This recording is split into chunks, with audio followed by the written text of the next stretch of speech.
wants to tame me. You can't catch me on the run, cause I'm gone, yeah. I blaze trails, set fire to what's behind me. No, I'm never looking back, I'm on the run. I could only ever be what I'm made to be. It feels good when I'm living on the edge. Watch me now, roll like thunder, gonna shake the ground. Can't stop me now, I don't give up and I won't back down. I'm a force of nature, can't be contained. I got lightning running all through my veins. Watch me now, watch me now.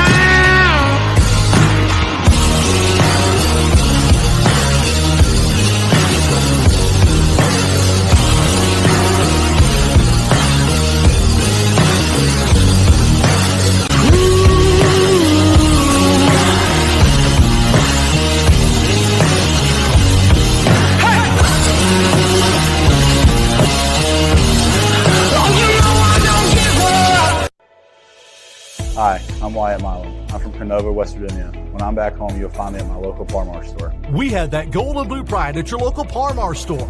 We are coming to your neighborhood soon. West Virginia, Kentucky, Ohio, Pennsylvania, and Maryland, we have you covered. Download the Par-Mar app and sign up for the Par-Mar Rewards Card. Food, gas, groceries, and more, we are gold and blue proud, and we are Par-Mar stores. If there's not a Par-Mar store near you now, there will be soon. Northern Eagle Distributing, proudly serving Anheuser-Busch products to West Virginia.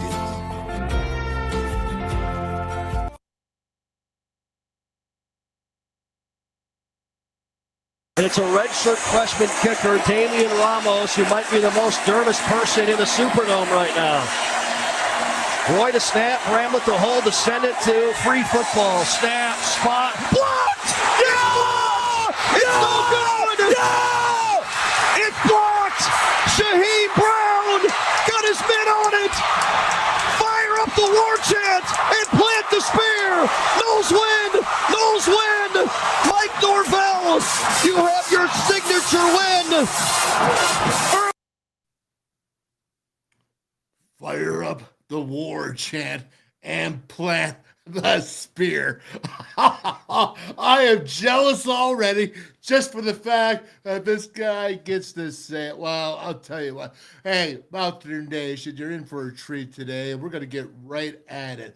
Because Jeff Culhane, he's a busy man, and busy things are going on down at FSU and the whole ACC. But I'm going to just say this is Jeff Culhane, what an incredible young announcer. He's getting there. He's middle of the road right now. Not so young anymore, but what a talent. And I'm so happy to welcome to the WolfMan's call. What's up, Cully?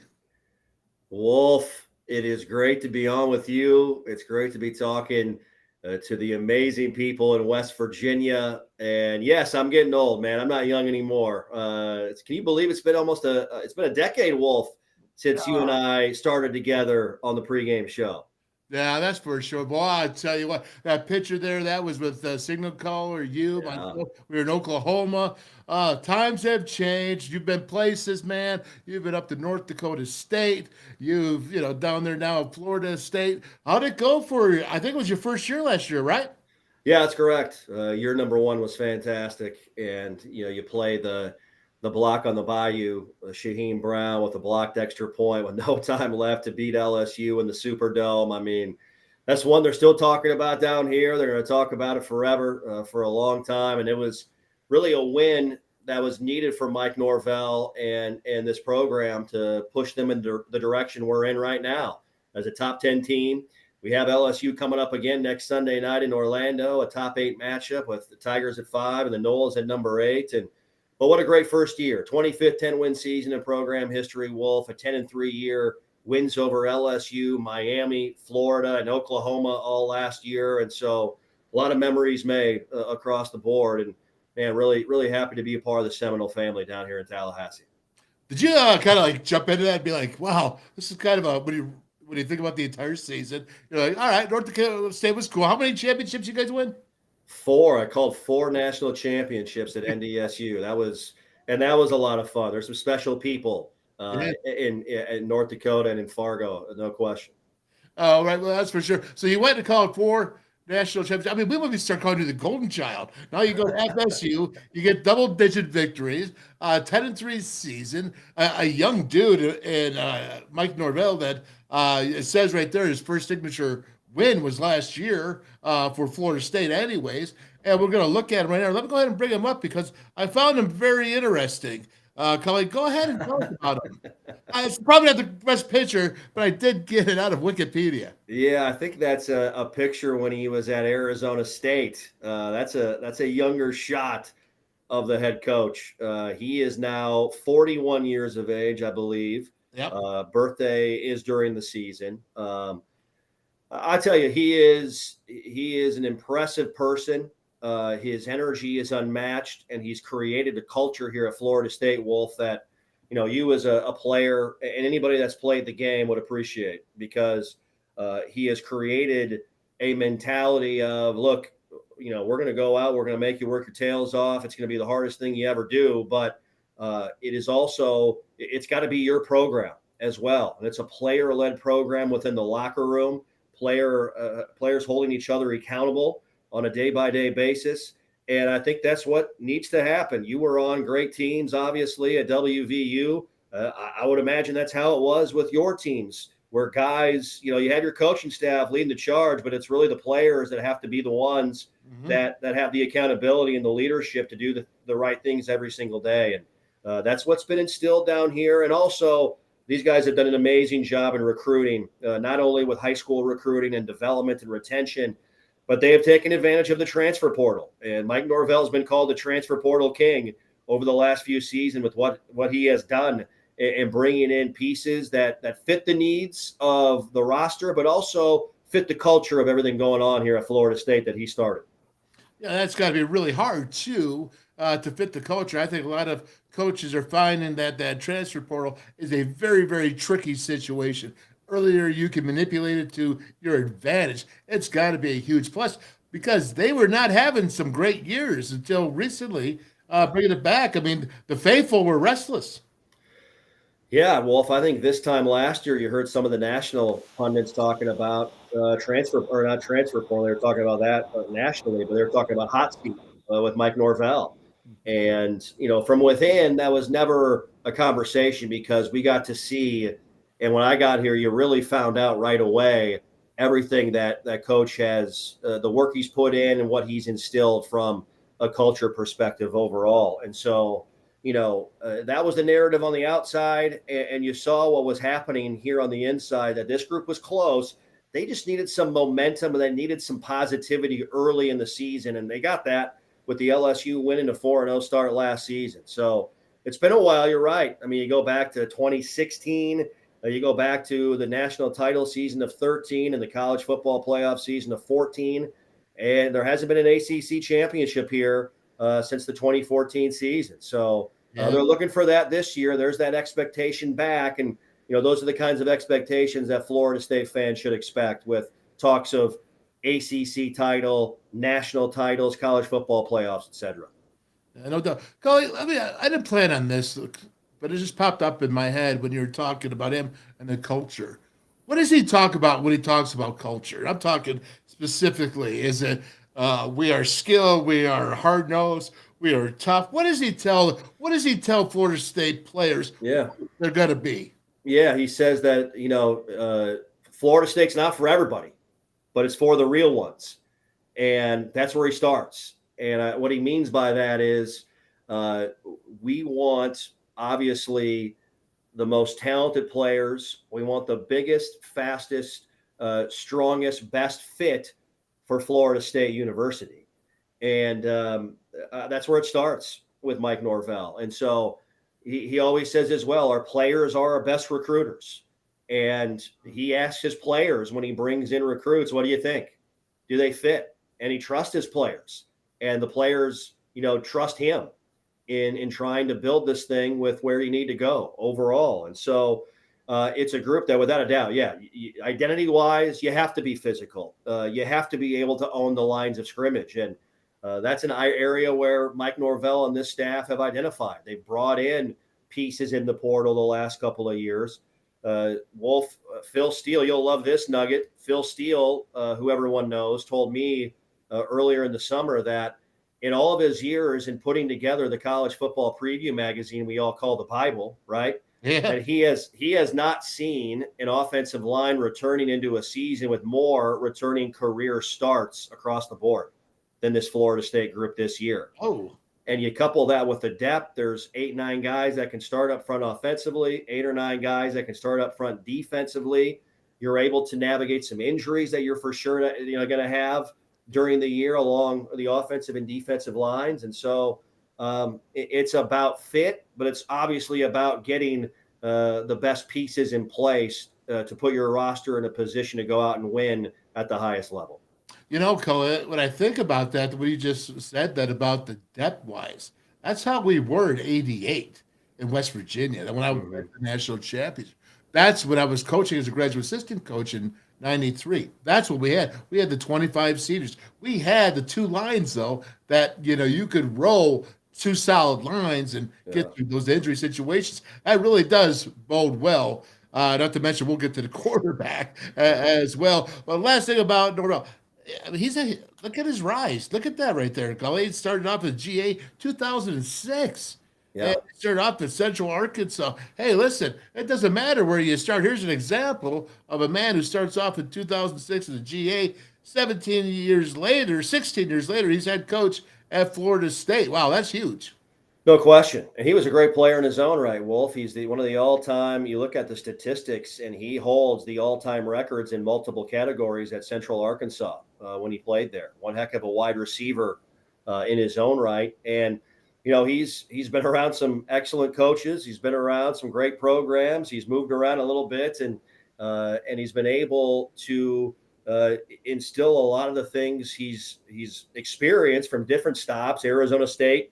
He was at Tulsa early in his career, and he was also the head coach at Memphis on some of those great Memphis teams that made their way into the college football New Year's Six games when they were in the Cotton Bowl his final year in 2019 with some great offenses. Tony Pollard, who's with the Dallas Cowboys right now, right, Wolf? He was a Memphis Mike Norvell guy, along with many others. And so he's got, I think it's not hard to figure out why he has been as successful as he has been in a short amount of time, being around him and feeling his energy and feeling his passion for the game and for everything within his program overall. And I tell you, a lot of people down here that experienced the dynasty years under Bobby Bowden say they see a lot of similarities in Mike Norvell that they saw in Coach Bowden during his amazing time here at Florida State University. Wow, that's great if you can catch that one with Coach Bowden, but now if you can catch 2, look out. Yeah. Now you're cooking what I always say, Culhane. You're cooking with some serious chicken wing grease. Remember that one. Okay, here we go. Let's talk about this team. You just talked a little bit about the offensive defensive line and their depth-wise. Well, let's start it out, man. We're going to go offense. Jordan Travis, lots of talk about him. Really talented quarterback. He's not young. He's a redshirt senior, but is he a possible guy that's going to be one of those elite dudes at the end of the season? Yeah, he's got that chance, Wolf. There are high expectations around Jordan Travis. A lot of people talking about Heisman Trophy. Pro Football Focus actually made the prediction that they said Jordan Travis will win the Heisman this year. And, he just finished the year so amazingly strong last season. This team won their last 6 games. And even in the games, I point to the Clemson game where this team was down at home to Clemson, but didn't quit and made it a 6-point game where there was an onside kick at the end of the contest that you recover that one, you have a chance to win the game if you go down and score. And so, that was really a game that I thought was a springboard, Wolf, for JT and for this entire program and this offense in the middle of the year after a 3-game losing streak.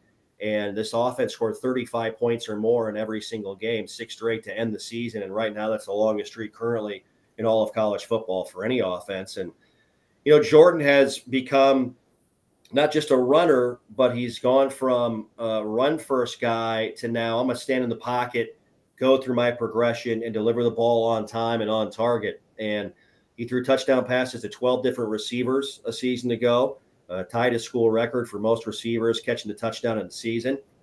And he's just a great person. You call these guys kids and they're young men, and Jordan has really grown and really matured and developed, where back in 2020 when Mike Norvell got here, there was some thought that he might not be a quarterback in college. And to coach's credit, and Kenny Dillingham's credit as well, then the offensive coordinator, they basically said, look, we see it in you.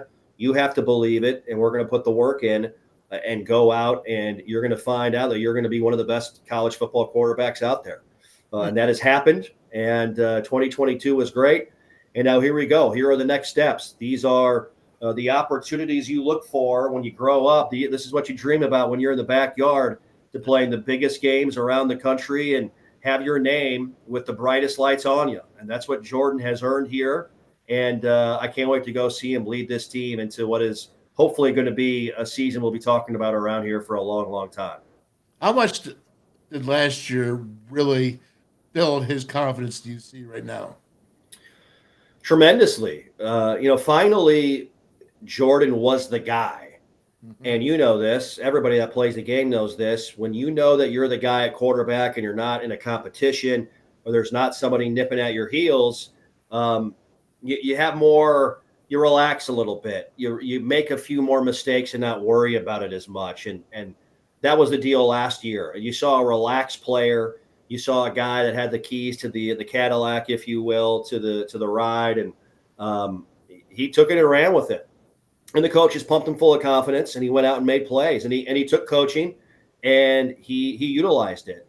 And now here we are, a year later, Wolf, going into 2023, and now he's fine-tuning the things such as accuracy on his deep ball, timing with his receivers. Now he can focus on the finer details of being a better quarterback, where instead of just knowing and hoping you're going to be a great player, now you believe it. And now let's go into even the more advanced facets of the position and how to run this offense at a high level. And boy, oh boy, I'll tell you, he's got some pretty good pieces to throw the football to and to hand the ball off to around him this year as well, which is pretty exciting.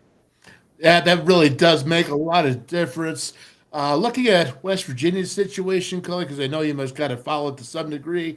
Garrett Green is now, everybody thinks, is the starter, not the official yet, as Neil said it, but they're right now. I think they're all playing games at Penn State, so it's going to be Gigi, and he's going to be starting at Penn State, man. And what a tough task he's got, huh? Happy Valley. Yeah, Wolf, that is a challenge. There's no question about that. I'd like to sugarcoat that and say, it's just another opener. But you and I and every Mountaineer fan knows it's not. And it's a great opportunity, though. Don't look at it as a negative. Look at this as a great challenge to go in and play in one of the most heralded places to play a college football game in Happy Valley, where there'll be over 100,000 fans. Yeah. Going wild, and a night game on national television.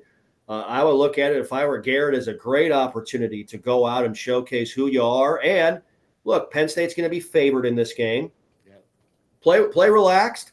Don't play carefree, but play confident, and go out to make some plays early, take the crowd out of the game, and see what happens. Make them feel a little bit of nervousness and see them get tight after you make a few plays early in the game. And then you just go out and play football and do what you've been coached to do and taught to do. And who knows? You could be talking about potentially this Mountaineer squad pulling off one of the big upsets in the early portions of the college football season and creating some ripple effects out there. Excellent answer, Cully. Thank you. Got it. Thank you, Wolf. Okay, so we got the quarterback, and with going ahead and looking at his progression is coming up. Let's flip over to the defense. What's making this defense special? Well, as an offensive lineman, I know you faced your fair share of great interior pass rushers. You saw a lot of great edge guys during your career. It starts with Jared Verse, who, and speaking of, the northeastern part of the country, he was born in Dayton, Ohio. He went to high school in central Pennsylvania and did not have any offers coming out of high school. He had one offer to play tight end at Albany in the FCS. Yeah. And then COVID hit, and he lived in the weight room for a year. And he put on 40 pounds of muscle, and they moved him to defensive end. and he was the CAA Defensive Rookie of the Year during the COVID spring season of 2021, Wolf, that we played in the FCS. He came back in the fall of 2021 and piggybacked off of that and had a great year there. And then the portal, of course, was an opportunity. And Florida State coaches were watching film of Syracuse getting ready for their game last season, and they said, who the heck is this defensive end for Albany? He's the best player on the field. And that's where their connection with Jared Verse was born. And he has come in and been unbelievable and is looked at as a first-round draft pick. He came back to school this year after being projected as a first-round pick a season ago, and he's back for one more year in the Garnet and Gold. And he's a first-team AP All-American. He is one of the elite edge rushers at 6'5", 260 pounds with speed and moves and toughness off the edge. There's a lot of eyeballs going to be on number 5 wearing the Garnet uniform on Sunday night down in Orlando, taking on a returning talented LSU offensive line. So it starts with Verse. It starts with Patrick Payton on the other side of defensive end. And, Fabian Lovett on the interior at defensive tackle as well. A defensive line that goes 8 or 9 deep, maybe 10 deep across the board. Some talented linebackers in Tatum Bethune and Kalen DeLoach along the middle as well. And then some new pieces in the portal, along with some young guys, some freshmen that Mike Norvell and Adam Fuller, our defensive coordinator, really like that they brought in that could play right away as well. So this was the number 1 passing defense in the ACC a year ago. Wolf, they need to get better at stopping the run, and they need to get some more turnovers as well. If they do that, it's a defense that has really come together in a lot of ways. All right. Okay, skill-wise for special teams, fast, right? They're just fast. Speed, yeah. I mean, we're trying to find who our punt returner is. We had a guy last year, Micah Pittman, who was tremendous there. He transferred and went to Utah. Right now, looking at potentially seeing Keon Coleman, who is a big transfer for us, 6'4" wide receiver out of Michigan State. He might be our punt returner because he's so smooth catching the football. Lawrence Toafili as well is a tremendous talent from the Tampa area, St. Petersburg, that could be in the return game. And at kick return, Trey Benson, who's our top running back, really made his presence felt last year when he took the opening kickoff of the game for a touchdown back against Boston College, the first ever in the history of Dale Campbell Stadium back in September last year. So speed, but I'll tell you, special teams, you like to have playmakers, but you also want to have guys that can just catch the ball and take care of it too. And so we're trying to find that consistency right now as well. Weren't you with us at WVU when there was no punt returner? Yeah, right. Just let it bounce and let it go.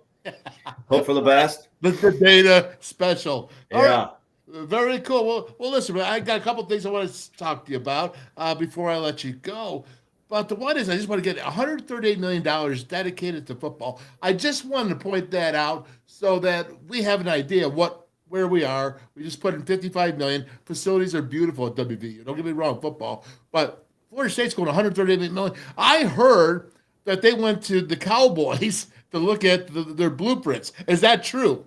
They've gone to a lot of different places. Yeah, the Cowboys, the Dolphins as well, to take a look at different indoor facilities. I've been lucky enough, Wolf, to be at the Star in Frisco, Texas, which is the headquarters for the Dallas Cowboys. And it is very impressive. As you would imagine, Jerry Jones, no expenses spared with that stuff. And our athletic director here, Michael Alford, worked for the Dallas Cowboys for 4 or 5 years under Jerry Jones as well. So he knows the organization. He knows the man. He knows the leadership style. And he's got that kind of mentality here in a lot of ways at Florida State with FSU athletics. So it's something that's needed.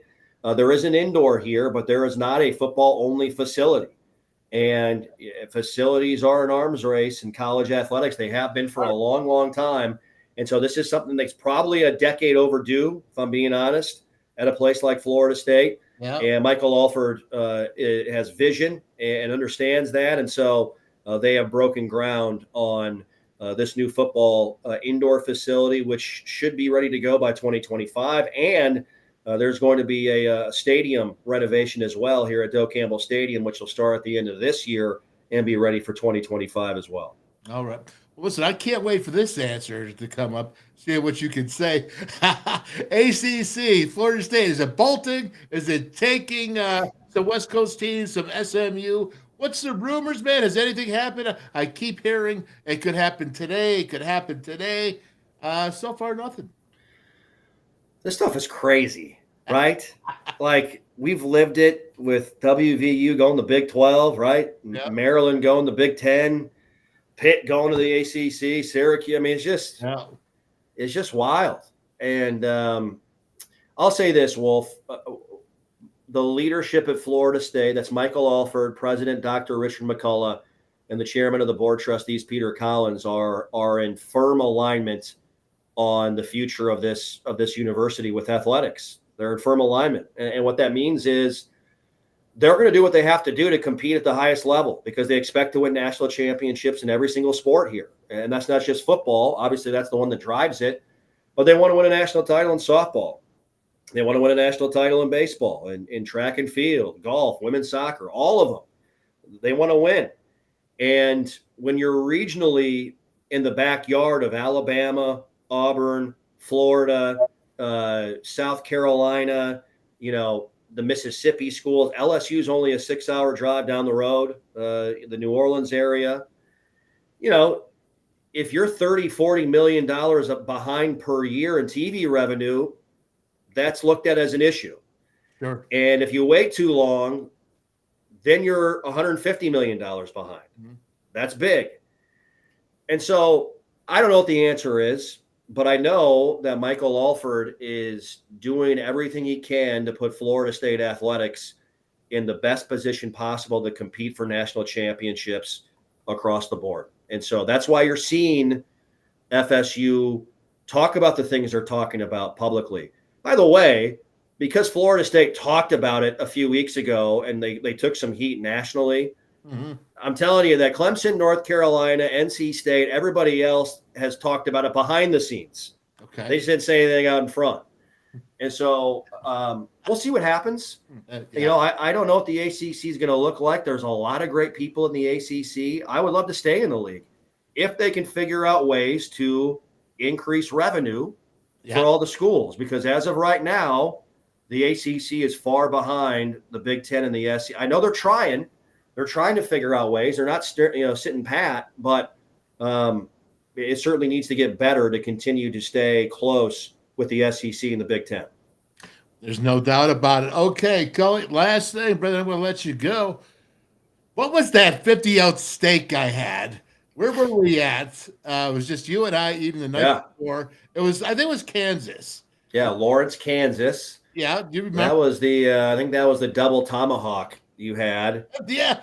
It wasn't quite the 96er that John Candy had in the Great Outdoors, but it was pretty darn close, if I remember. And I remember I got scolded pretty good for that expense check receipt I handed in the following Monday. That was not the best timing on that, I don't think. But that was a damn fun time. And I saw the bone-in tomahawk ribeye you had in the open a little while ago, and it brought back some fun memories, my friend. Those were good times. I think those are my favorites for sure on the road, and enjoy them and the discussions we had. And no doubt about it. All right, well, listen, Cully, hey, you are now the director of broadcasting for Learfield at the Florida State property. Is that correct? Yes, sir. That's correct. You got it. And make sure you got your kudos for that. Very proud of you. Love you, brother. Lots of love to Sarah, the boys. All right. All good, man. Great days. Great talking to you. Yep. Love you too, Wolf. Same thing, right? You're right back at your family, and always great talking to you. Let's have a steak sometime soon down the road. Oh, you better believe it, man. Maybe for your national championship. We'll see. I'll take you up on that. Let's go. All right, Cully. Take care, brother. Thank you. Jeff Culhane, man, I'll tell you what, Cully, special dude, special family. Now he's at a special place. That's the cool thing. And it looks to me, if you heard his voice, I mean, you should have said North Dakota State. He got out there and there was a special play. I want to say it was against Iowa. And there is a North Dakota State went in there and beat them. And Cully had the call. It was heard around the country. There's just exactly what he does. Golden child. I like it. Todd Nicely. It wasn't his fault. Okay, it wasn't his fault about the steak. It was mine. All mine. We know that. I'll take the heat for Gully over there. All right. So we're going to move on today, and we got a little bit of a couple things I want to get to right off the bat. I was going to put that schedule up for Cully, but man, I could just talk to him for hours and not even go. But let's check this out. All right. This right here, cover 2 data. Now, this is something I recently have discovered, and it's something it's going to be part of a show. And when you look at this, it's going to be called the cover 2. It's College Football Data Blitz, and it's enhanced, advanced data keeping that's going to be going along with taking this advanced data. We're going to be doing it once a week on the WolfMan's Call. This is across the nation. Go and sign up. Cover 2 data. All right, you see it? It follows me right there. Yeah, I follow it. You got to go ahead. College football advanced data.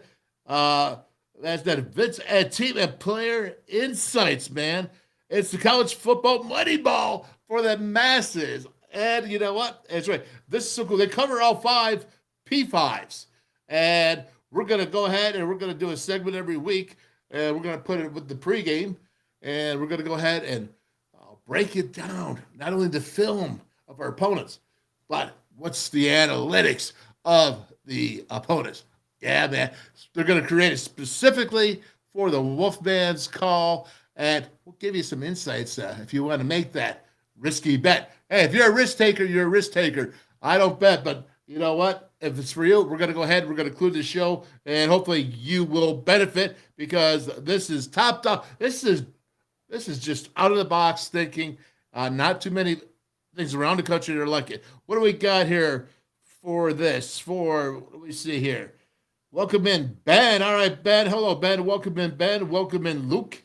All right, Timmy Green, you are the greeter here for the WolfMan's Call. I like that. I think that's good. Exploring with Ben and Sam. It's bodacious. Syracuse is a disaster. Huh, Jackson? Okay. Let's go, Mountaineers. That's Luke. What else you got to say here? Let's see here. Thank you. Let's not forget. Okay, I'm sure glad to see it. Alrighty. I think we got it all, but I will say this. Glad to have you all come in. You just heard from Jeff Culhane, professional to the T, play-by-play guy who actually knows football. I mean, he's not just a play-by-play guy that's like great voice sounding, or he knows he could be an analyst. Okay, in fact, at times, I bet you, I haven't heard him on Florida State broadcast, but I'll bet you a lot of times he's doing a little bit of being an analyst because he is that good. He knows that much, and that's really cool. Anybody want to jump on here on the conversation? Here we go. I'm copying the link. I'm dropping the link. Anybody want to come on? It's Thursday, man. It's Thursday. We're going to break down some Mountaineers. Going to watch a little bit of film here on Garrett Green. And we have a little bit of fun. But there's one more thing I want to talk. This is really bothering me. I brought it up yesterday with Tony Altimore, and he agreed with me. So I felt a little bit better on that.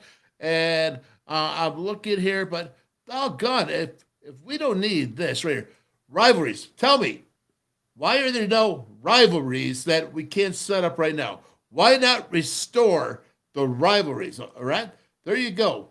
Let's do it, man. You got right here, Pitt, West Virginia. I put out a tweet a while ago. This is the time to do it. And I've said, hey, Red Baker, man, think you're pretty cool. Think you're a nice guy. Think you're pretty smart. Think your heart's in it and do good for West Virginia. So let's get this Pitt West Virginia game. Don't say the NCAA won't allow it. Don't say you can reschedule all this conference realignment. There's opportunities here to restore a rivalry. And I don't care if anyone else does it or not. I'm talking about WVU only and Pitt. Restore a rivalry. This is your opportunity, in my opinion. I think you should take it. What do you say to that? What do you say? Hit those like buttons.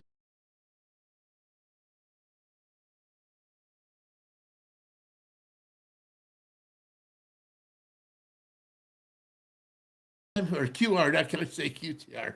Yes. let's go right to Power Mini batteries here. Got to cut that out right there. There you go. All right, Power Mini rechargers and batteries. I'm telling you, folks, QR this. Go green, save green. You're going to save bucks. You don't ever have to buy AA batteries. Never buy, because the batteries are made out of what the cell phone batteries are. You just keep recharging them. As your cell phone, you got to buy a battery for that. Not too often, if you ever do. Well, right there, Paul Mini rechargers and batteries. Go green, save green. Very nice. All right, and then we got this. Right here, Artisan Grange Company, hemp dip. No nicotine, no tobacco. You can go to wolfmandip.com, wolfmandip.com, or you can get it right at Parmar stores. Get in there, get off the nicotine, get off the tobacco. It's not good for you. We all know that tobacco and nicotine suck, all right? And they get you, and they hurt you down the long road, all right, for many, many, many. Sure, there's a few examples, and whatever. You know what I'm talking about. Go ahead. Get the AGC. Get off of it. I did. It's good stuff. Johnny and Meg Cahigas. They're Mountaineers. They're big-time supporters and donors. Okay, good. All right, how about this? West Virginia United. United purpose, West Virginia, we stand. Yeah, Johnny Campbell, former Mountaineer offensive lineman. Right there, man. QR, go to the website. Go and get it done, man. I'm telling you, it's on the ticker. I got all these things on there because I'm trying to make your life better. West Virginia United, make your life better, easier, right? Oh, hey, don't buy another AA battery again, right? Trying to make your life better. How about this? Artisan Grange, get off the tobacco and nicotine. Trying to make your life better, right? Okay, you get the idea. How about this? Every month or Monday, Frank Fear, and here we go. Come on now, the sports column, right? The Band of Brothers. Then and now, get the book. 66 to 70 guys. Frank was the author. You know, he's a regular on the show. We got the Frank Fear Hour on Mondays at special dude.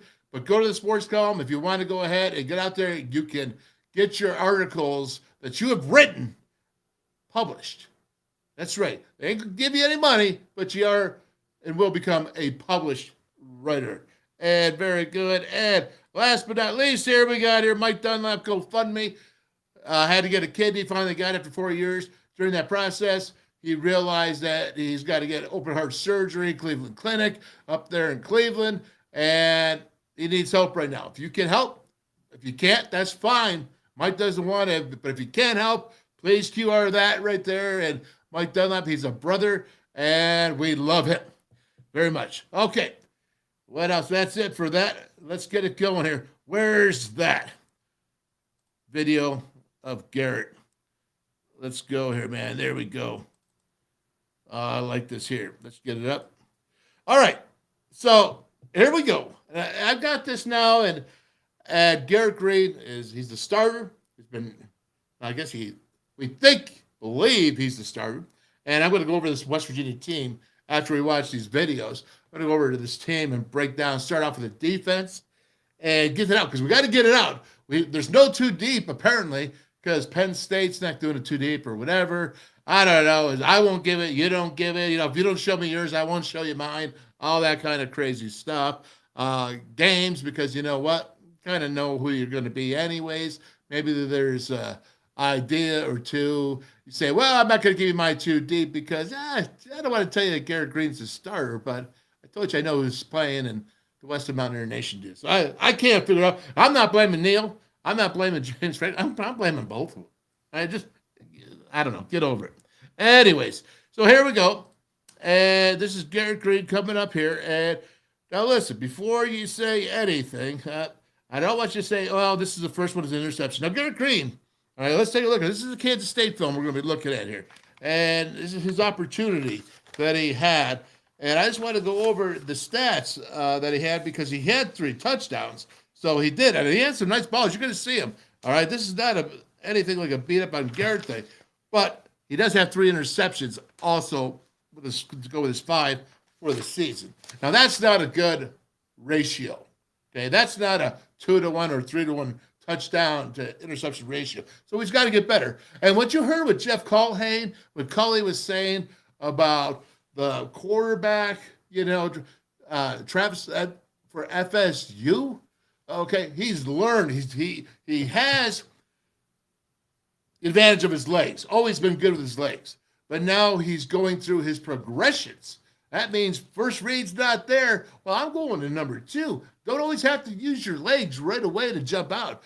And what I saw with Garrett Green last year was he read number 1, and if it wasn't there, he was jumping out. What I believe, and this is what I said about the Oklahoma State game, I broke it down, is that he's got to do better at his progressions. So I'm hoping, man, I'm really, really hoping that he has made a big jump through the summer, from last year to the spring ball, from the summer to fall camp here, whatever you want to call it, summer, fall camp.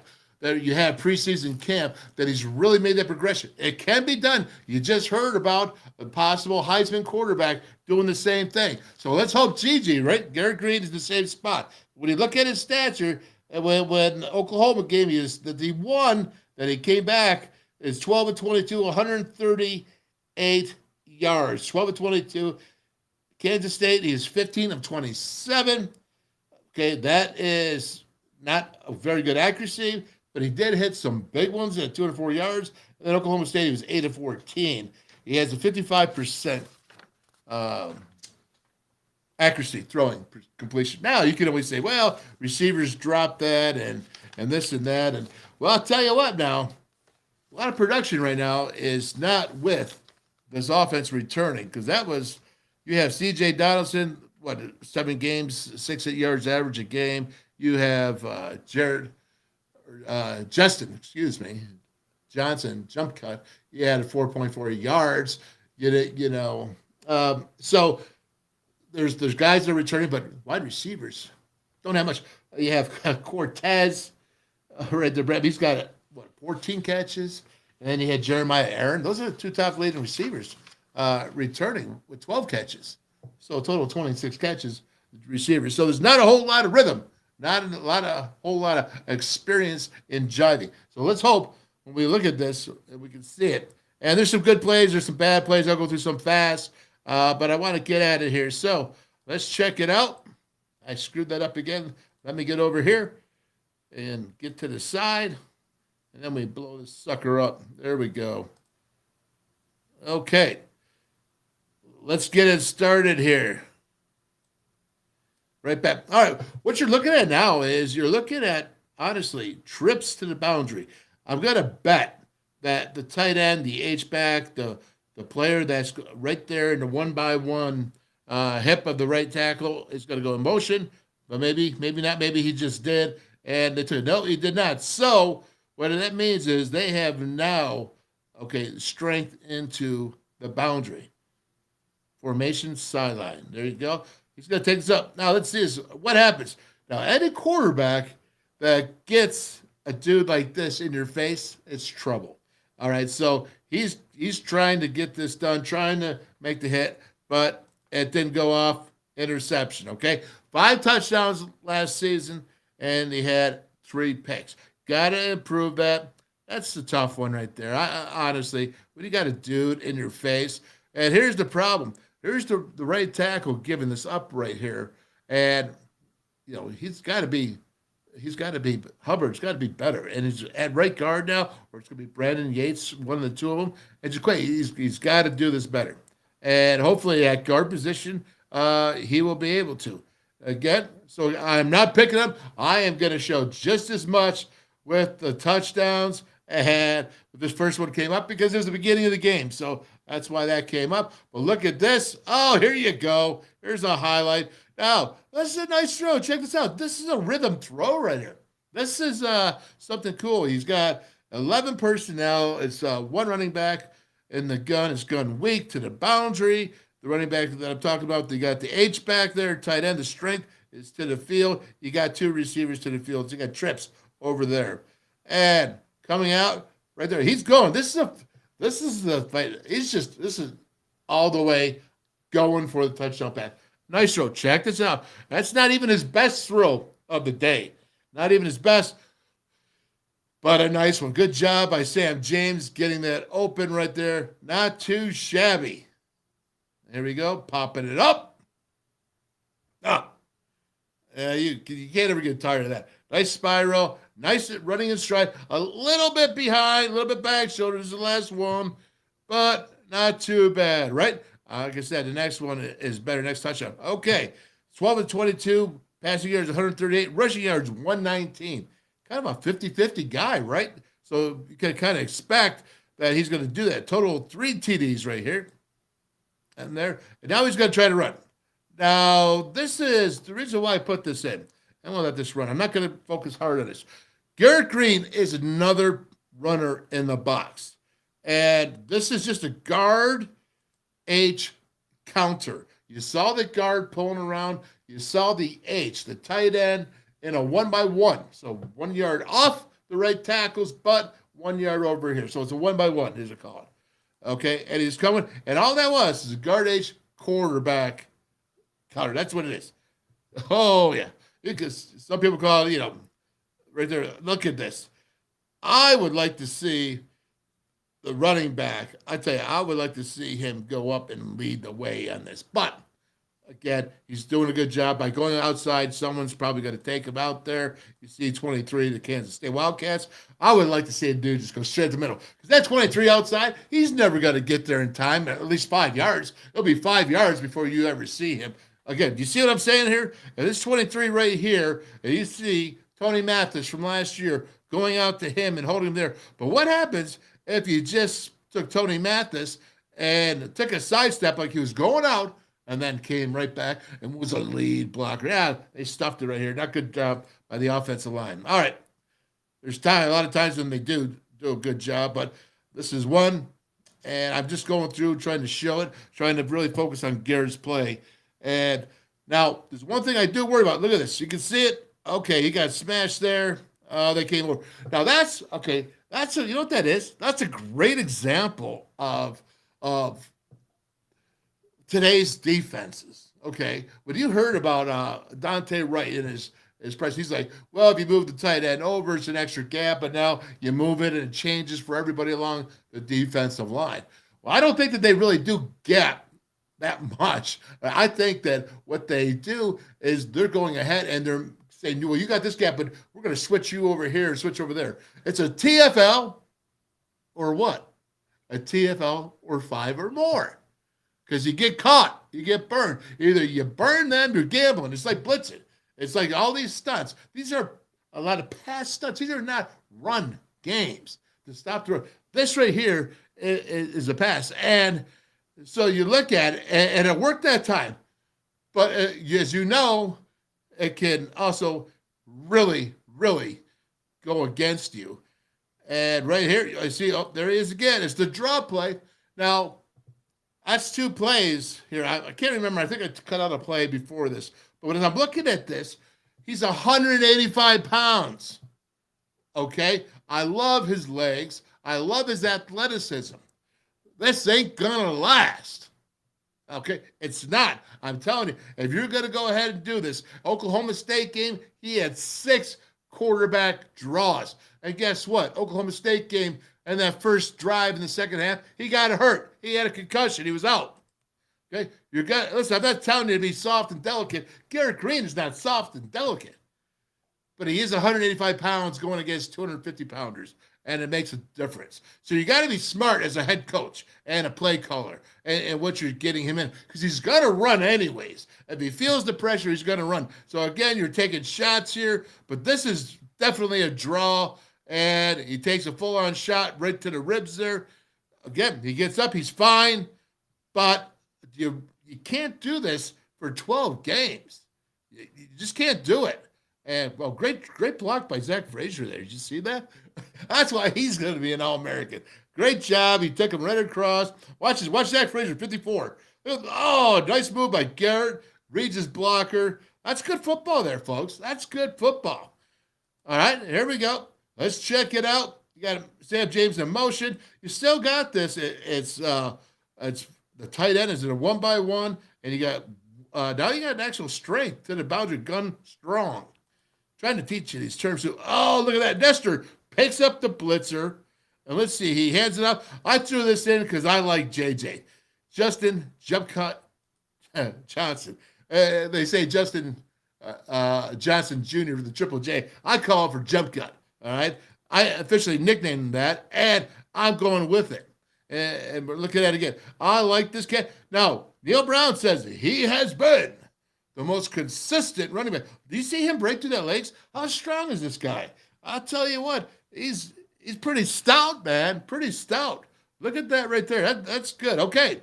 So Triple J, we know what he's got. Good job, Nestor. All right. And who's that? Is that Brandon Yates or Hubbard? That going ahead and doing that's Brandon Yates, taking the defensive lineman down, making a difference.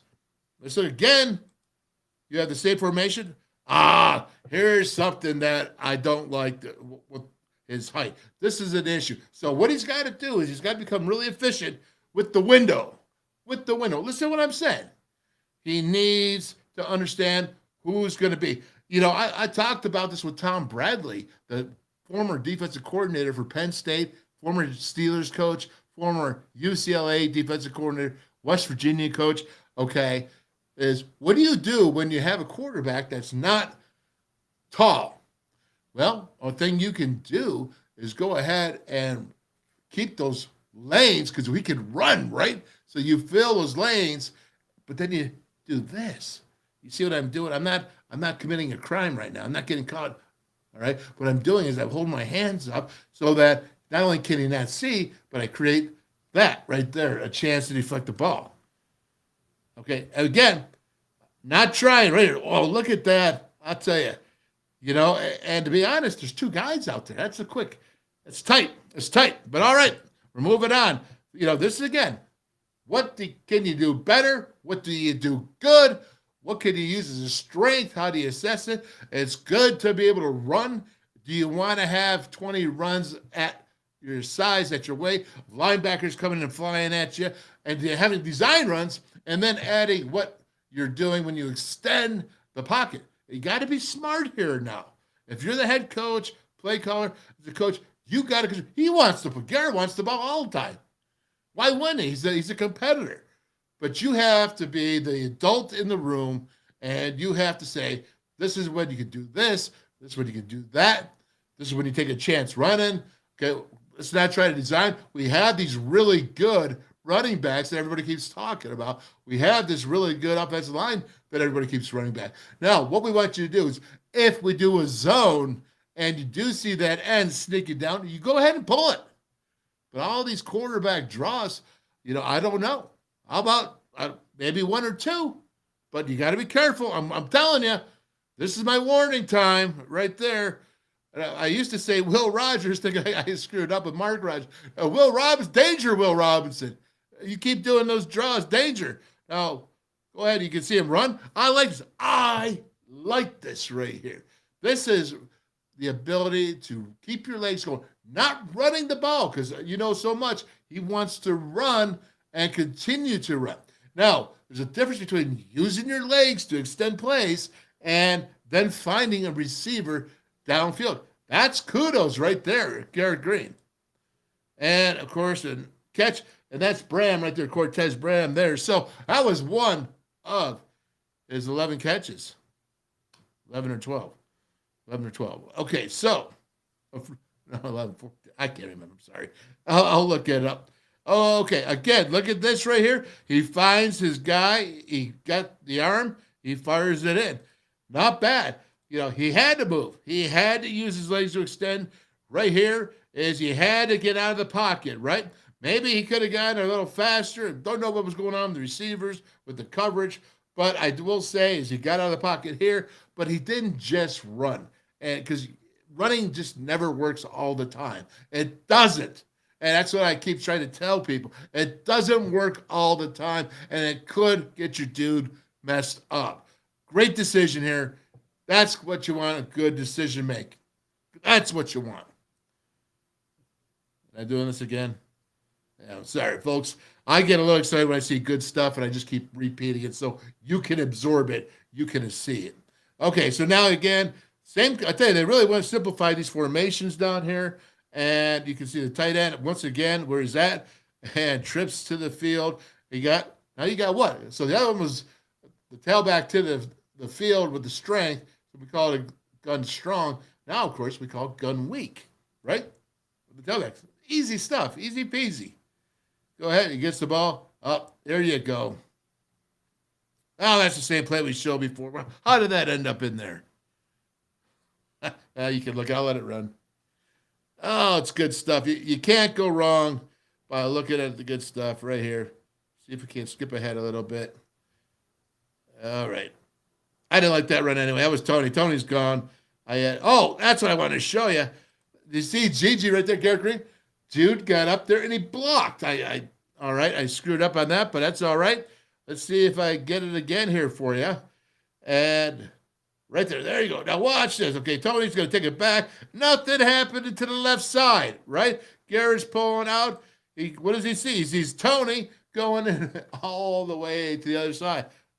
Here's a competitor. I tell you all the time, a football player, tells you what he's all about on the field. Well, this tells me a lot right here. Tells me a lot. Okay, you can't say much about that. Tells you a lot, the fact that he's out there blocking. Competitor. All right? Kudos. Now look at this here. You're going to go ahead and you see formation sideline boundary again. Okay, now it goes gun. Now I'll go, even though he went to the field, it's still gun weak. Why? Because it's away from the strength. And you see it right there. I thought here, let me see, that was a short yardage first down. I'm thinking, no, that was a good decision. That right there. Now, I put this play in right here. Another play should have been. I put this play in because that right there is Garrett Green falling back.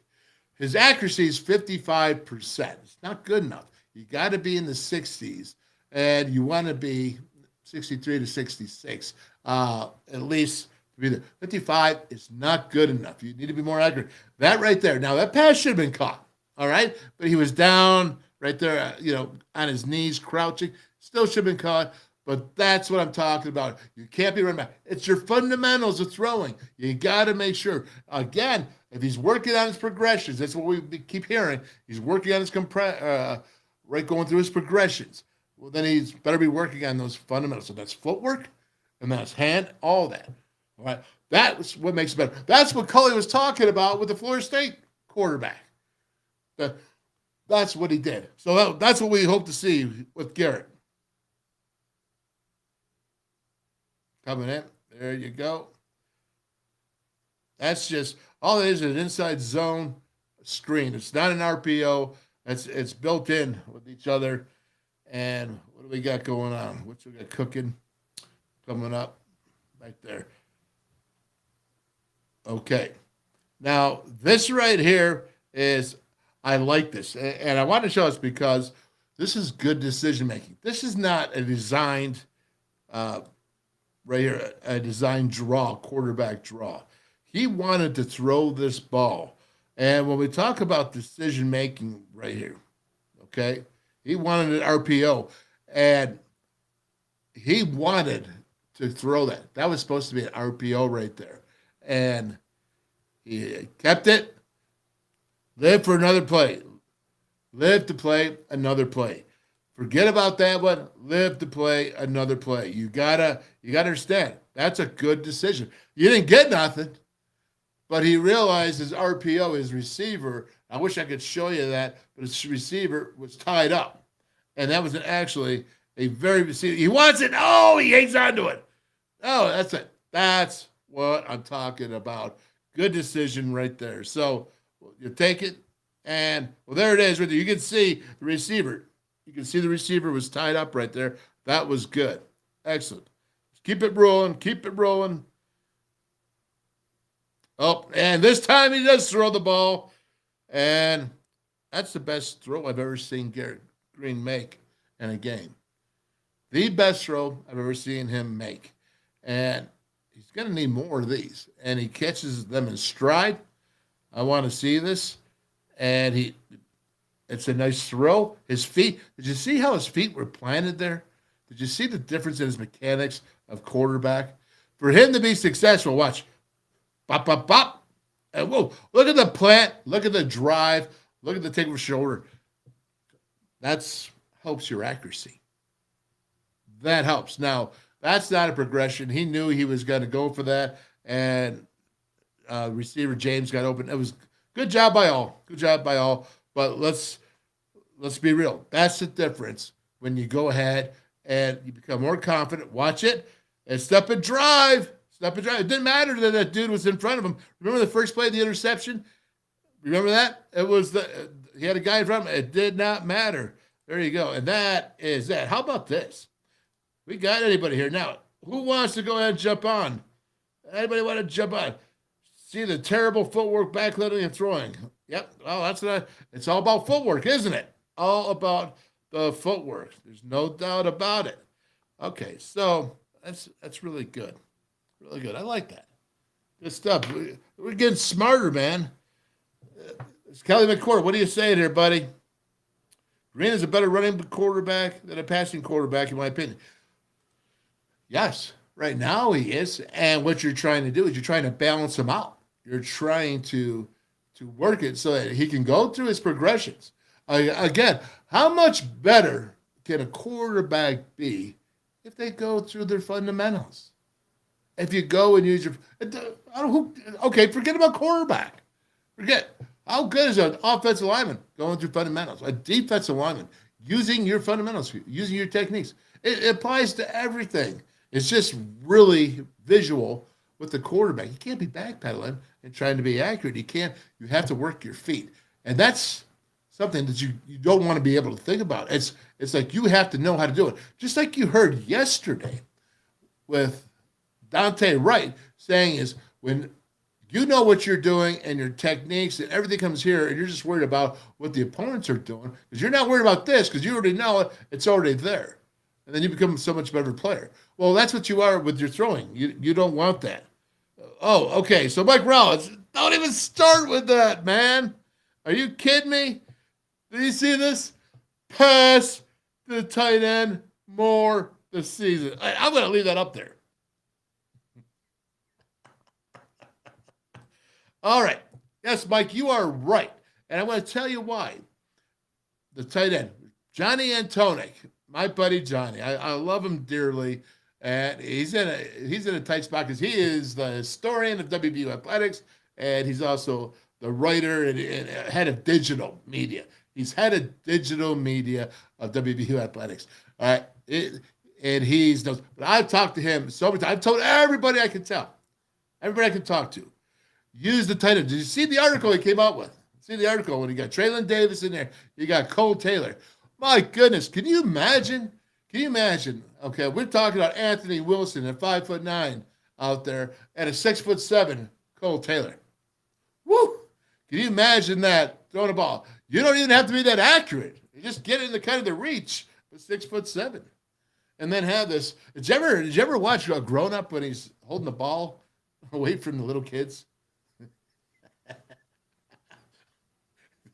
That's what it reminds me of. The kids jumping up trying to get it. All right. Listen, I was a short lineman. I was small. And I would not be the average offensive lineman in today's ball, okay? I was a pulling guard. I was a running guy. I was a center, more center than for a big old guard. That wasn't me. All right. So, but pass it. Mike, why do you want to pass to the tight end more? Can you please tell me? Can you please help a dude out? Can you please tell me? Anyway, I'll tell you what, I'm going to give you a chance. Anyone who wants to go ahead and jump on here, and I'm going to go ahead and put Abby up for 30 seconds and get this in because she needs to tell us about Parmar Stores and NIL. Abby Pearson, WVU Gymnastics. And there we go. Hi, I'm Abby Pearson from Pittsburgh, Pennsylvania, and when I'm back home, you will find me at my local Parmar store. We have that gold and blue pride at your local Parmar store. We are coming to your neighborhood soon. West Virginia, Kentucky, Ohio, Pennsylvania, and Maryland, we have you covered. Download the Parmar app and sign up for the Parmar Rewards Card. Food, gas, groceries, and more, we are gold and blue proud, and we are Parmar stores. If there's not a Parmar store near you now, there will be soon. All right. Thank you, Abby. Expert, thanks for taking the time to patiently break down film. This is great. Well, I want to say, hey, thank you for that because it takes time to actually break down the film. And I put a lot of effort into that. And only I can do it. Another team can do that. Only I can do that. It wouldn't be fair to them. Go ahead and try to do it. So there is a lot of work to that. And what else we got here? I'm trying to go on up. And let's see. Somebody got Go Green. Oh, Wolf. All right, Kelly. Expert. Let's see here. What you got? Sometimes it's tough to read that. Neutrals are, I like WVU to finish 13th or 12th in the 23 Big 12. Not a lot of hope there, buddy. Neutral observer. LSG. All right. I like Penn State to cover versus WVU in the home opener for the Nits at Happy Valley. Okay. Well, listen, I'm going to tell you something. Now, we got this covered to dead. I pulled up earlier. You're going to find out what the analytics say. And work with it with a better line. So I think it's 23 now. Type in there something if it's not 23. I don't know, but type it in and let's talk. Let's talk Mountaineer defense. Okay, no, we're talking tight ends first. Tight ends. Does anyone know why there's a tight end? What you can do with the tight end? John Antonic went ahead and okay, right there. All right, Mike. Way to participate, buddy. I appreciate it. The tight end gives you a better chance for completion than tucking the ball and running the ball if the first read is not there. You're saying progression then. Okay, I'm hearing what you're saying. You're saying that if the first read's not there and it's good, well, it's good to have a 6'7" tight end. There's no doubt about it. I'm going to tell you this. What it really does, what a tight end really does is it gives you advantages. Yes, in the progression, but you could do a slot receiver and really kind of get that same. You ever see the bunch where they go trips bunch and they're right there and the first guy is up? It's a triangle, but it's a tight trips bunch. You can move it out, but a lot of times you see teams, they want to go tight and they're moving the receivers and all going different ways coming out of there. Well, you could do the same thing with that, to be quite honest with you, get the same effect done. But a 6'7" tight end, let's just say a safety. The safeties are 5'11" usually, right? Maybe 6 foot. Really 6'1" would be really whoa. Oh, okay, that would be a long one. And for you to go ahead and take a tight end and put him against that, again, that's an advantage offense. I have not seen many colleges really cover a tight end. And I'm not just talking about the seam route. You got all these Y options now, meaning Y, tight end's the Y, right? It's X, Y, Z, all that, H, all that. But when you look at it, okay, it's Y option. What does Y option mean? Well, it means this. If you got a tight end and you say he's running, and any receiver can do this, but I'm talking about tight ends right now. And if that receiver is a little bit, that defender is a little bit inside of me, I'm going here because there's nobody here. All right. So the quarterback's going to say, if you're on the same page, right? I look at that and I say, I think he's going to go here because you practice this. But if you can see that he's on the inside of the tight end's going to go to the open area. He's not going to turn into the defender. Well, how about the other way around? If the defensive player is on the outside of it, Y option. It's a choice route. He's going to go to the inside. Right, and the quarterback and the tight end, they got to be on the same page for that as any receivers. But 6'7", it's a lot easier to see him doing it. That's what I'm telling you. Even Traylon Davis is 6'4". It's a lot easier to see him doing it. The tight end, it causes disadvantages. What about linebackers, man? Put them all, they're all stiff out there trying to cover a tight end, and he's doing that Y option or choice to find a hole. Just finding a hole. A lot of times, coaches are going out there saying, okay, listen. This is cover 2. This is the zone you sit in. Here's what you do in cover 3. So you look at it and say, these are vacant areas. That's where you want to go. And you have that option because you be faster linebacker, usually, maybe not always, but they're harder to cover. That's why I find it so difficult for me to see Lance Dixon out at safety covering at the spirit position. But we'll talk about that here in a second. But I look at all of that. And I see that the tight end, you can do so much in the passing game. And you can do a lot in the running game. In fact, How about this? I've pushed this tight end thing for 3 years now. Just begging. I'll tell you, people who follow me know I've been saying throw the tight end, create the tight end, get the tight end involved, not just blocking. You have to have something that's a play action pass off of the tight end. You got to do it. How about the pop passes? Kansas State's been doing it for years. Kansas State, the pop pass. I mean, that's what I'm talking about.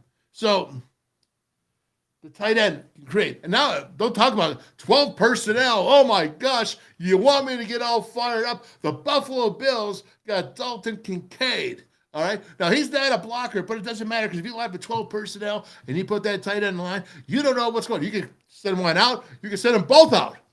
You got that option. You got that option to work here. Choice routes, man. Right here. Where are you going? You're going to the empty spot in the zone. Empty spot. If it's a man coverage, go to man beater routes. Beat that defender. But that's why they're so big. How about this? When you go Penn State, you know what Penn State's got? Penn State's got a tight end that's Theo Johnson, 6'6". 6'6". Okay? They have another tight end. Oh, Warren Tyler. I mean, Theo Johnson's a junior. Warren Tyler's a redshirt junior. I mean, they're all tall and they can run and they got skills. Just look at Freiermuth for the Steelers. That's a tight end. Okay, that comes out of Penn State. Penn State produces tight end. That's what you get with 12 personnel. That's what you can do with the running game, too. How about this? How about 2 tight ends that can block and go ahead. You say C.J. Donaldson's a superstar? Go ahead and throw or run them the ball. Go ahead and say, load the box. That's good. We don't care. We got an offensive line. We say that it's going to be the best, right? Or the best we've had in years. And we certainly got great ball players on that offensive line. And we certainly have 7 tight ends in the room somehow. So some of them has got to be the good. I know Traylon Davis, if he doesn't jump off sides, he's a pretty good football player. All right, especially down inside the 5-yard line. But again, I think he's going to grow there, and I think he's going to produce. But right now is you have options to throw. Build the tight end in there. When you don't have a progression game of quarterbacks that can go through the progression, you have to design a play for the tight end. And that's the thing. You don't get to the tight end unless you create that in college a lot of times. Unless you really have an astute quarterback that really understands what progression is. All right. Anybody else want to talk about tight end here as I get all fired up? All right, here's Penn State. Boy, I tell you what. This blood out of Penn State. The old bad blood's starting to boil in me. I play Penn State every year. My coach gets Penn State every year. The old blood's starting to boil in me. I still love Coach Bradley. He recruited me. How can I say anything to that? Still love him. Okay, let's go ahead and let's talk about this defense now. And I got to tell you the truth, okay? There's a lot to this defense. And I'm listening to Dante Wright yesterday. And I like Dante Wright. And I think he looks like the Godfather. Or sounds like it anyway. That looks like it. He doesn't look old like the Godfather. Sorry, Dante. But he sounds like the Godfather. And, he's just a dude. I played Kirby Smart right before him. And he talked about the cost of leadership. And Dante's got a lot of that in him. But he also said some things I did not like. And maybe it's because it's the position that they're in. They find themselves in right now. But what I don't like, we're going to go over this defense here. And I'm going to start out with something really positive. And I'm going to go to Sean Martin. Now, Sean Martin, 6'5", 291 pounds. He's a junior. He played in 12 games last year. He had 34 tackles, 8 TFLs, 4 sacks. Now, he's a junior this year, I believe. Yeah, have I got it right? Yeah, he's a junior coming in. 6'5", 291. He was a 4-star real deal. He was the real deal. He wasn't a fake 4-star. Real deal guy, but he took time. It took him, he grew every year and developed. And that's not a bad thing whatsoever, but he got better and better each year. So that's a good job by AJ, Andrew Jackson, right? And I don't know if it was Jordan Leslie that first started out with him, but right there in there, Sean Martin is a dude in there that's going to be a factor. The only problem with Sean Martin is he's one guy right now that I can see that is an above Big 12 Power 5 player, above average. He's well above average. But when I'm looking at this, and you said, Neil Brown says, we got 11, 12 guys playing defensive line. Now, you just heard Cully saying, we got 9, 10 defensive line right there, and they're all playing, they're going to rotate. Well, let's just take a look at this. Okay, so Sean Martin, okay, 12 games, 34 tackles, all right? 8 tackles, 4 tackles for a loss. Behind him, Torres Simmons. Okay, I think Torres is a good player, but Sean Martin's 291 and Torres is 245. Played some bandit last year, I believe, as well. I'm not gonna. Don't shoot me if it's not true. But he's 6'2", 245. He's a junior. I like him. I think he can play. He played in 10 games. He had 8 tackles and 1 sack. 8 tackles. That's number 2 defensive end. That's 8 tackles. And then you have a freshman here, Sonny Redwood, 6'3", 290. Okay, aside 4 tackles, red shirt, 4 games. Okay, he's young. Sonny Redwood. All right, so there's your 3 at DN. Defensive tackle, Edward Vestinarian. Now, this guy from Helsinki, Finland, tough dude. Tough dude. All right, 6'3", 283. 283. He's a 3 technique. 283. Okay. There's some offensive linemen at Penn State. They're 320 across the board. 320. Old dudes. All right. And he had 12 games where he had a total of 10 tackles. Eddie played in 12 games. He had 10 tackles. 1 sack. Okay. Moving on down. Because these guys are all 10 or 11 in rotations, what Neil said. 10 or 11 rotation. And the cost of leadership is saying, hey, you got this, you got that. If you have 11 guys in rotation, how many guys do you really have that you really like? I know that Sean Martin's one. Okay, but now you go to Jalen Thornton. Now, Thunder, I like Jalen Thornton. He's a redshirt junior. He played in 8 games last year with 3 tackles. That's number 2 now on the 3 techniques, defensive tackle. Okay, 6'2", 277. He's not a real big guy. But he's tough. He's just like his daddy. You know, when John Thornton came in, I was the coach working with the scout team. So I was a scout team coach for the defense. I named him Thunder, John Thornton. I named him Thunder. That was my nickname for him. I know exactly his daddy's. And Jalen's a lot like him. Tough. But you gotta, get some ass to you, right? So you have then you have number 3 is Davion Hawkins, 6'3", 270. He's a redshirt senior. He's Tennessee State transfer. Okay. So he's a redshirt senior. I guess he's coming in rotation. We need a depth there, defensive line. Okay. Tennessee State. All right. 6'3", 270. How do you think those 330-pound offensive linemen are going to be? Go to nose tackle.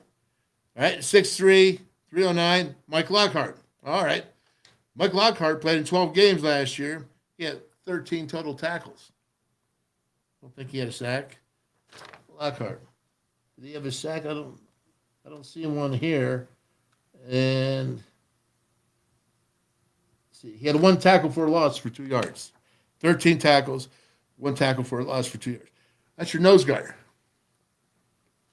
Okay, I'm just telling you the truth. I'm just showing you the stats here. These are my concerns. These are concerns.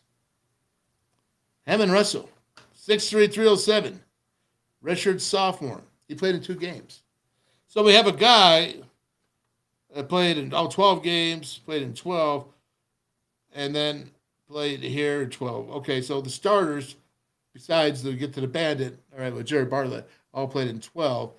They all have very few tackles, okay? They were being backups. Taj Alston, Dante Stills, and then Jordan Jefferson, JJ, right? So then you move here, having Russell, 6'3", he's a redshirt sophomore, only played 2 games last year.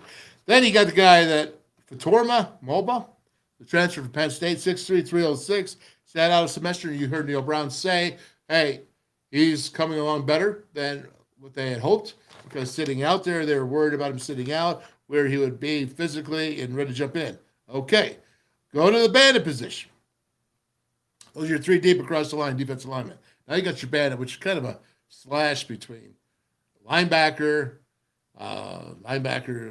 defensive end. Okay, Jared Bartlett, 6'2", 236, redshirt junior. Played in 12 games. Oh, I'm sorry. He's played in 17 total games, or 19. Can't read my own writing. Had 10 games last season, 26 tackles, 3.5 TFLs, 2.5 sacks. Okay, this guy has been in there before. 26 tackles at bandit. Now, knocking the walls down. Not knocking the walls down. Okay, 2.5 sacks. That's what a bandit does. Supposed to get a sack. All right. Then you go to Tyron Bradley. He's from Christian Abilene, FCS. So again, when I'm saying this, so we got, one guy that went to Penn State, so that's cool. We got another guy went to Tennessee State. And, so I'm looking through this, and I'm seeing guys like, small. Well, that's what Dante Wright said. He goes, well, he fits our program because we're small. Anthony Wilson, right? Or they got a chip on their shoulder. What are we looking for? That's my question. James Hurd is a freshman. Tyron Bradley, FCS. Christian Abilene, FCS. 6'2", 251 junior, right there, bandit. 251, don't think he's going to be in coverage a lot. So maybe he'll be the rusher, right? And then we got a freshman there, James Hurd, straight up freshman. That's your front line. Then you look at Will, you got Jarl Favres out of Holland, Netherlands. 6', 217, redshirt sophomore, 12 games. He had 1 tackle last year. You got Will linebacker. He had 1 tackle last year. Okay, and then you got behind him, you got Trey Lathan, who Neil Brown keeps talking about, is very excited. Well, he's just a puppy, right? 6'1", redshirt freshman, 6'1", 222. He's going to keep playing. So right now, and then you got Ben Cutter, a freshman, 6 foot behind him. Right now, they say they keep rotating it. None of them stepped up to have a starting role yet. None of them stepped up. And can't be right there. That's your Will. You took Lance Dixon out. You put him at spear. And so we go to spear. And we see Lance Dixon, 6'2", 221. 9 games last year. 22 tackles. Spear? 9 games, 22 tackles. But, when he went, and he was a Will linebacker against what I call the best offensive line in the country in Minnesota in the bowl game a couple years ago out in Arizona. He had double-digit tackles at Will. He in 1 game, he had more production, or half of as much of production as he did out last season. Now, I don't know if that's him. And I don't know if he's got something going on. But even when I told Tom Bradley he's out of spear safety, he's like, what? You're gonna put an inside receiver and let him go one-on-one with that? Okay. Number 2, I like this though, Hershey McLaurin. Now, Hershey McLaurin, last year he came in junior college, really talented athlete. He was MVP of his football league, MVP of his basketball league. I think he needed a year. Really think he needed a year as Spear. So he had 45 tackles last year, played all 12 games, 6'1", 212. So he's 212, and Lance Dix is 222. That's a 10-pound difference. All right, I won't keep harping on it. We'll see. Great experiment. I could be wrong. I am always willing to say I could be wrong. Okay, left quarterback, Andrew Wilson. I'm trying to move faster here for you guys. We'll do the offense on Monday. 6'2", 175. Redshirt sophomore, 11 games, 9 tackles, 2 pass breakups. Do you know, I looked at this. This is a funny stat. There are 2 guys that led the team in pass breakups, PBUs. One was, Malachi Ruffin. He had 5 PBUs, and I think he had 2 picks, led the team with that. But you know the other pass breakup guy? Jordan Jefferson. He had 5. The team only had 34 PBUs altogether. 34 PBUs. All right, so Andrew Wilson, left cornerback, 11 games, 9 tackles. He's growing. What is he? He's a redshirt sophomore. All right. Dude's growing. I like him. I like the fact that he's 6'2". And it says here 175. I think he used to be 160. I swear to you, he was thin, man. And he's out of, I think, Washington, Massillon, or something like that in Ohio. But I'm telling you, dude I thought really had a chance. Now, you got that Montre Miller coming behind him, and he's played in 41 games at Kent State. 41 games, 5'11", 188. Obviously, I think they like him as well. But right here you have, right now they're working it. And because they haven't come out with a two deep after camp here is almost over, I don't know. Maybe Montre Miller's taking over. I don't know. But you have two. You need two deep regardless in today's game, day and age. All right, so then he moves to what everybody's favorite is besides my man Lee, right? Everybody's favorite, Aubrey Burks. 5'11", 204. Got 66 tackles last year, 4.5 TFLs. He had a sack, and he had 2 PBUs. I'd like to see those PBUs grow up. Not grow up, but grow more this season. But everybody said, hey, you can play in the NFL. That's what Dante Wright said yesterday. He could play in the NFL. And I believe that. I actually do, because he's actually really regarded as someone. But I still want to see more out of him. I don't think he's there yet. I don't. And that's my opinion. Behind him is Keyshawn Cobbs. And what do we got here for Keyshawn is, he's got to be a youngin', right? Oh, he's a senior. Oh, no, I'm sorry. That's a transfer from University of Buffalo. That's my fault. All right, Keyshawn Cobbs is behind transfer. That's nice to know. All right, that's good. I got that right or wrong. And nice to know that we got a guy that's at least has some potential there for experience-wise. And when you look at him, he's 5'10". Not the tallest. That's why they're G5. Okay, so then you bring in Marquise Floyd, and Marquise is 6 foot, 197. He had third on the team, 64 tackles. Now, I'm going to say that he probably missed about 30 tackles. And that's the truth. And I hope he's one of those guys that have really improved in the Cows. Now, Neil Brown said that he was really making a lot of noise on special teams and a great leader up there. So, again, FCS. I don't like the going in when you talk about Big 12, okay? And then, of course, you have Anthony Miller, G5, 5'9", and who's really made a lot of production. So this guy could be total underdog dude, and just be killing it. And we'll see about that. So, again, just killing it, all good. Anthony Miller. I'm waiting to see this because I want to really see what he can do in coverage. Now, Dante Wright said that this is he's teaching calculus and he's teaching trigonometry. That was the other one. Okay, I couldn't remember because I sucked at them all. But he's teaching all them and not just basic math. So that's good. And then let's finish this off. You got Malachi Ruffin, who's got the most production of all the corners together.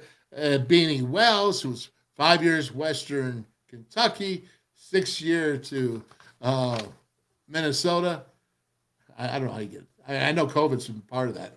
I know that. But hopefully he can come in and help. And Jacoby Spell's a youngin'. I like Jacoby. I think he had 9 games last year. He had 13 tackles. I think he was forced into action before they wanted to. But I think he's a kid with some potential. Oh, and I forgot Lee Koba. The guy that I try to really find is could really rally this defense. At 6'1", 234 senior, he had 92 total tackles, 48 assisted, 44 unassisted, 5 TFLs, 3.5 sacks, 12 games. He was a transfer. He originally went out to Syracuse after he left WVU or turned WVU down with the Syracuse, went to JUCO again to get back out, and that's that. Tyreek Austin Cave, number 2. He played in all 12 or 10 games last year. He had 1 tackle, 1 TFL. All right, so Tyreek Austin there. So there's a lot of guys coming, a lot of production. There's a lot of good talk going on by these coaches. A lot of good talk, and I'm there. I'm hearing it. I hear you. And I got to tell you, this is the truth, man. It's the truth. So we'll see. Now, gentlemen, young brothers, young bloods, go out. Improve these stats. Tom Bradley says stats can lie all the time. Stats lie. Stats don't measure your heart. Stats don't measure your confidence level from one year to the next. Stats don't talk about feeling that confidence of leadership. Of stats don't talk about what your role is and what your knowledge is and what the time you committed from last game against Oklahoma State to now, what work you put in, what time in the meeting room, what time studying did you put. Stats don't tell you that. All right. So this is not a slam. This is a concern because the truth will always find out. I mean, you can't hide it. They tried to hide last year's team and couldn't do it on defense. You know, again, when you tell me you're going to rotate 11 guys, that's, I say 6, 7, 8, maybe. 11? Makes me nervous. I hope you're not going to rotate Lee Cobra like that because you need him. You know, Lance Dixon, I swear to you, I'll shut up. I hope he has a great year at Spear. I hope he does.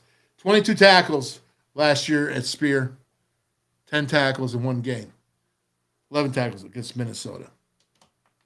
Doesn't make sense to me. All right, let's go ahead. I think that's all. What do we got here today? Let's see here. Oh, we all love the truth. Listen, I'll tell you what, I'm going to take this. I take a lot of heat, guys. I take a lot of heat for telling the truth. But we all love the Wolfman truth, baby. Well, that's cool to me. Not everybody loves me. I'll tell you that right now.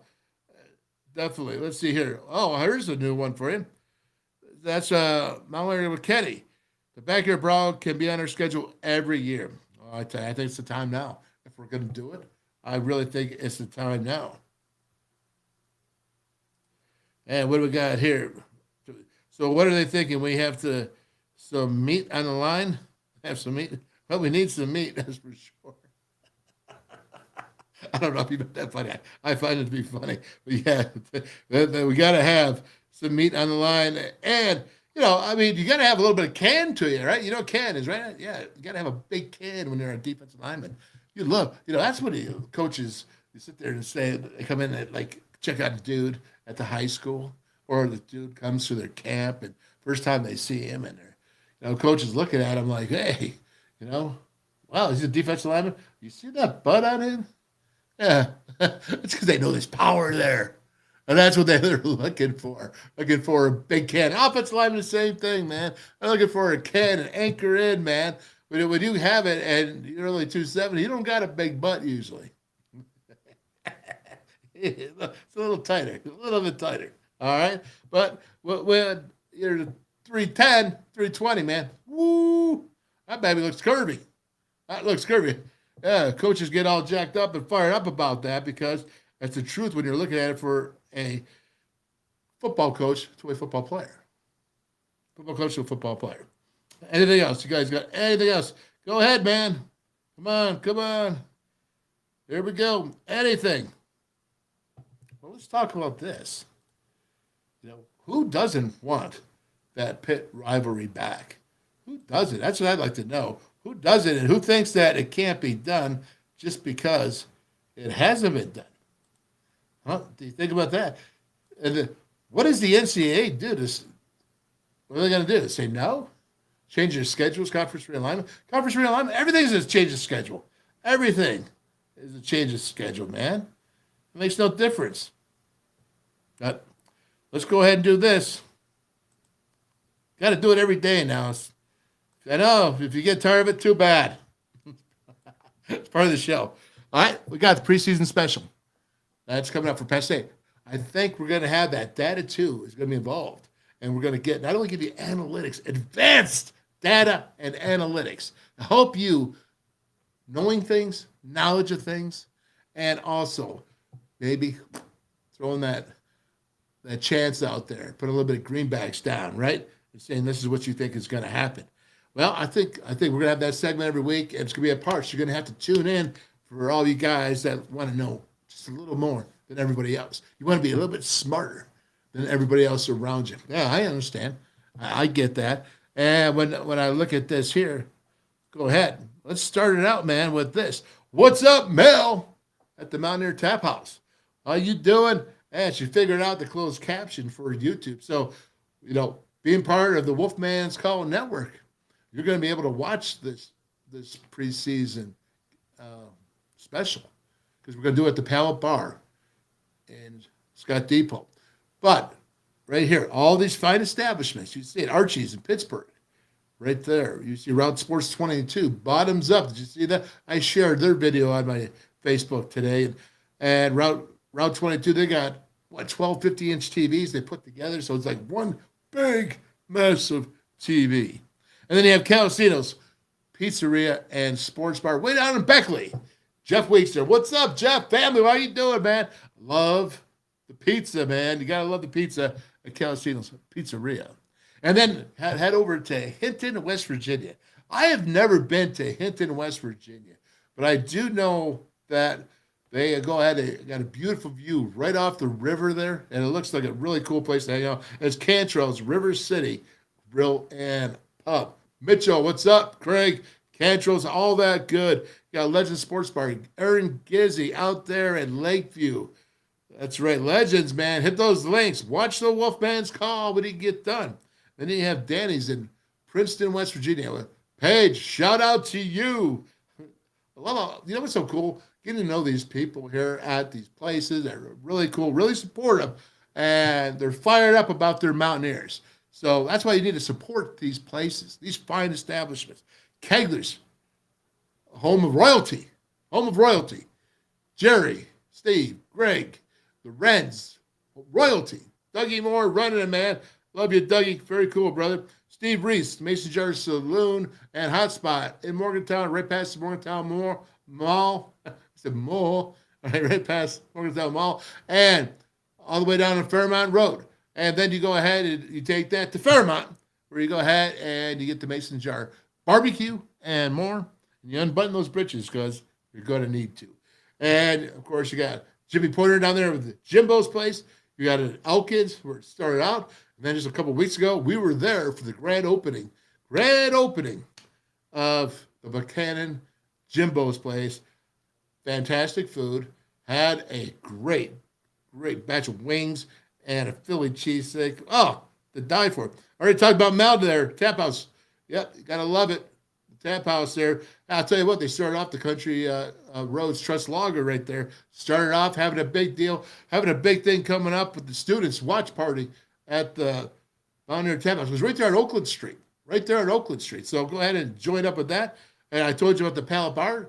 Starts, they're open up all day, I guess, or 5 o'clock, whatever it is.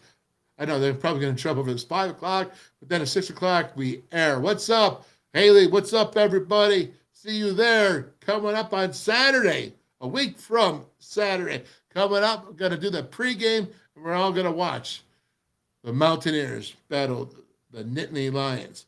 And let's see what else we got. Oh, we got the pitch here down in Dunbar, Sports Bar and Grille. Well, I tell you, I hear the food there is fantastic on the pitch. Really cool spot, and it's a hot spot. A lot of people like it, and I've heard great things. Going to have to make my way down to the pitch because we're taking over the Southern West Virginia. And last but not least, my buddy Rob Davis. There at Brickside Bar and Grill is over, I want to say 30 draft beers. Is always talk about eat local. I like that. Eat local. You know, I think that means don't eat, you know, like the chain. Eat locally. I like that. Hope we don't have a chain here. All right. I just thought of that. Oh, the things that come to my head. Hey, did you have fun with Cully today? Oh, I miss my brother, man. I had a lot of fun with Cully. Got great thoughts. You know, he's a true, astute play-by-play guy, and he has a lot of knowledge about the business, and we had a lot of fun, a lot of friendship with that, also along with the signal caller there as well. And let's see, what else we did that. Did you enjoy the Garrett Green, showing the good stuff about him, telling him what he needs to work on? And I'm sure he's heard that from his coaches. Yeah, I'm sure he's not even paying attention to what I'm saying, but it doesn't matter because I'm telling you so that you have the knowledge, so that you can look at his footwork when he's throwing the ball. It's not rocket science. So, I mean, again, is if he can work on that, you know, that's what you're looking for. Neil has called him the starter. I have to go with that. Okay, you all know what I said about Nico. Nothing has changed for me about Nico because I believe in what I believe, and I just don't change when the wind changes with stars. But I am here to support Garrett Green. I'm going to tell it. I still think he should be a slot receiver for the next level. but he's not going to get that opportunity to develop those skills playing quarterback. I tell the truth. Sometimes the truth. You heard Kirby Smart. I play that for a reason because that's how I feel. You have to tell the truth. If you don't tell the truth, then you're a schmuck, right? A schmuck. I don't want to be a schmuck to Mountaineer Nation. At least not any more than I have to be. All right? So, okay. That's that, folks. And, boy, I sure hope you enjoyed it. Well, talking spit, you came in a little late there, buddy. Hope you got that job there, man. Let's see. So, I'm going to have to show this because I just never want to turn it down. Kelly, you always tell the truth, Wolfman. That's why you are the greatest in my opinion. Quit saying your opinion. Just say the greatest, man. Woo! All right. And on that, we're going to close, folks. God bless you. God bless you, Kelly. All right, all you guys are hanging in here, man. It's been a good week. It's been a long week. We had Tom Bradley on here. Ooh, guru of gurus. Defensive coordinator, national championship games, head coaching, Steelers professional level. My goodness, he's been something else. We had Culhane on here. I mean, we had Tony Altimore yesterday. Dude knows things that nobody else does. He knows things that nobody else does. Unbelievable. I know when to take a back seat and just say, all right, go ahead. That was Tony Altimore. We had the panel on there, Frank. What about Frank's stuff every week, man? He comes in. He's got the stats.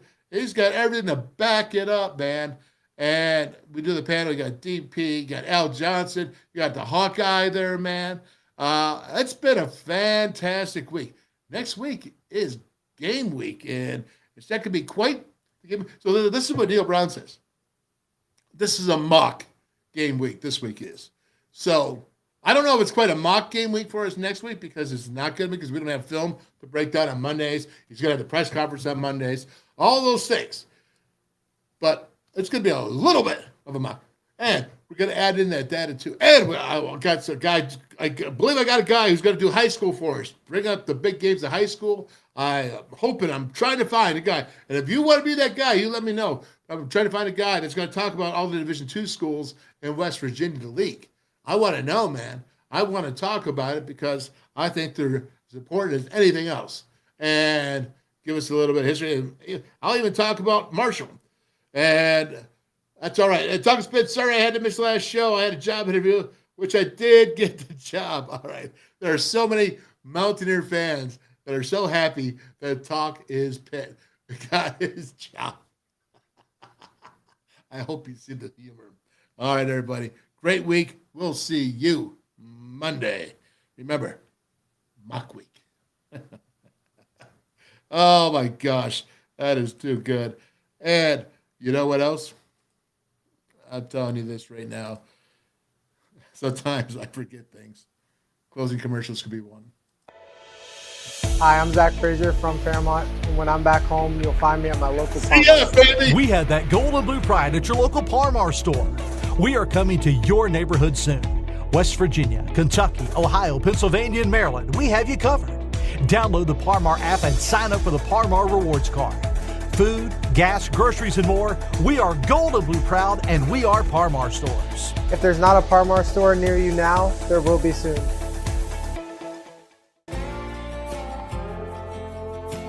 Northern Eagle Distributing, proudly serving Anheuser-Busch products to West Virginia. Stationers, #1 office supplier in West Virginia, always in stock.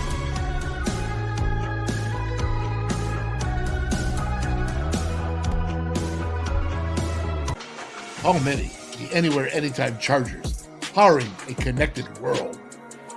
Never buy AA batteries again. Rechargeable 500 times plus. Paul Mini AA USB lithium battery, as easy to charge as your cell phone. Sustainable energy, stay charged. Go green, save green. Feel the power of Paul. Order now at paulmini.com.